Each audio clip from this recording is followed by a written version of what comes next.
এক ত্রিকোণমিতির অনুপাতের সূত্রগুলো লিখে দিলাম। দেখো এখানে সাইন থিটা আছে, সাইন থিটার বিপরীত বাহু মানে হলো লম্ব, বিপরীত বাহু মানে লম্ব। তাহলে সাইন থিটার সমান হলো কি লম্ব বাই অতিভুজ। আবার সাইন থিটার সমান 1 বাই কোসেক থিটা।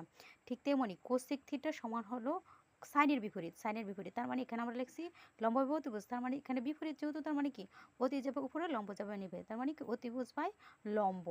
এখানে আমরা অতিভুজকে সংক্ষেপে অতি লিখেছি।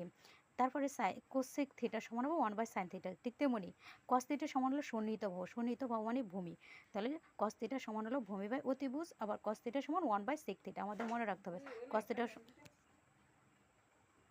1/sec theta. আবার সেক থিটা সমান হলো অতি বাই ভূমি, তার মানে কি কসের বিপরীত সেক, আবার 1/cos থিটা। টেন থিটা সমান হচ্ছে লম্ব বাই ভূমি, টেন থিটা সমান sine theta by cos theta, আবার টেন থিটা সমান 1/cot থিটা। আমরা এক অঙ্ক করার সময় এক এক জায়গায় আমাদের এক একটা সূত্র হবে, কোনো জায়গায় আমাদের লাগবে sine theta by cos theta, কোনো জায়গায় এটা, কোনো জায়গায় 1/cot থিটা। আবার কট থিটা হচ্ছে টেন থিটার বিপরীত, কট থিটা সমান হলো ভূমি বাই লম্ব, cos theta by sine theta 1/10 theta.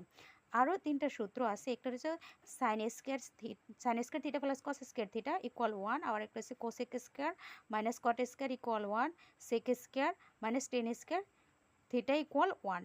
এই তিনটা সূত্র থেকে 9টা সূত্র মানে 9টা সূত্র মানুষ আমাদের কখনো লাগে কোসেক স্কয়ারের মান আমরা জানি সাইন স্কয়ার থাকলে আমরা লিখতে পারবো 1 মাইনাস কস স্কয়ার।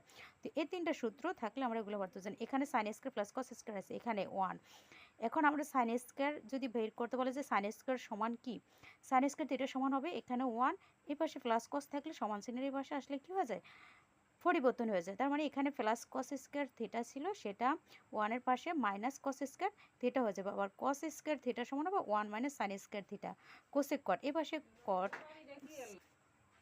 এই সূত্রগুলো তোমরা খুব ভালোভাবে মুখস্থ করে নেবে। এবার হলো ত্রিভুজে আমরা যে এটা দেখছি বিপরীত বাহু, যেমন এটা যদি থিটা কোণ, এটা হচ্ছে 90 ডিগ্রি কোণ, যেটা দেওয়া থাকবে সেটা হলো কোণ, এটা হলো 60 ডিগ্রি কোণ। 60 ডিগ্রি কোণের সাথে যেটা থাকে ওটা হচ্ছে সন্নিহিত বাহু মানে ভূমি, আর যেটা বিপরীত পাশে থাকে ওটা হচ্ছে লম্ব। আর এই যে লম্বা যেই দাগটা সবচেয়ে বড় থাকে ওটা হলো অতিভুজ।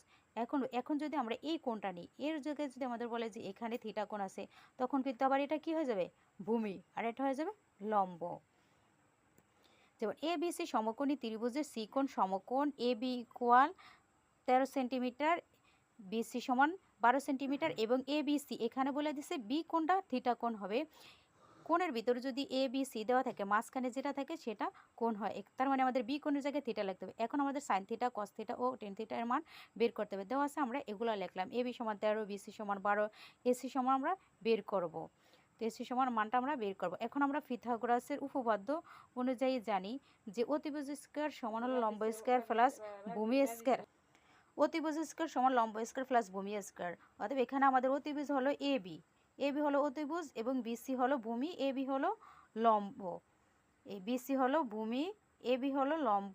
আমরা এ বির মানটা বের করব, বের করে এখানে লিখব। তো এই সূত্র অনুযায়ী আমরা জানি A B square equal A C square plus B C square, যেহেতু আমাদের বের করতে হবে এ সি স্কয়ার, তো আমরা এগুলো পক্ষান্তর করে নিচ্ছি। এ সি স্কয়ার সমান হচ্ছে A B square minus B C square.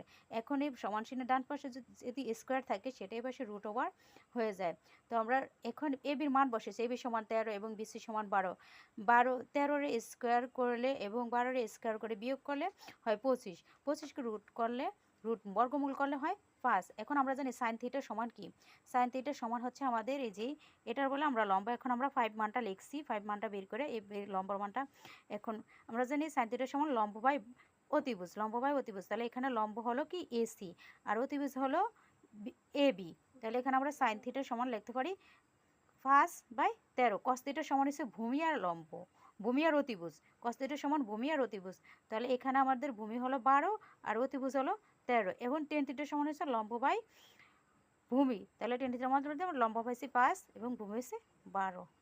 প্রিয় শিক্ষার্থীরা, তোমরা যদি এরকমভাবে আরও অঙ্কগুলো পেতে চাও তাহলে কমেন্ট করে জানাও, তাহলে সবগুলো অঙ্ক ধারাবাহিকভাবে দিয়ে দিব। যদি ভালো লেগে থাকে তাহলে চ্যানেলটি সাবস্ক্রাইব করবে, লাইক কমেন্ট করবে। ক্লাসটি কেমন লাগছে বলবে, বুঝতে না পারলেও বলবে কমেন্ট করে।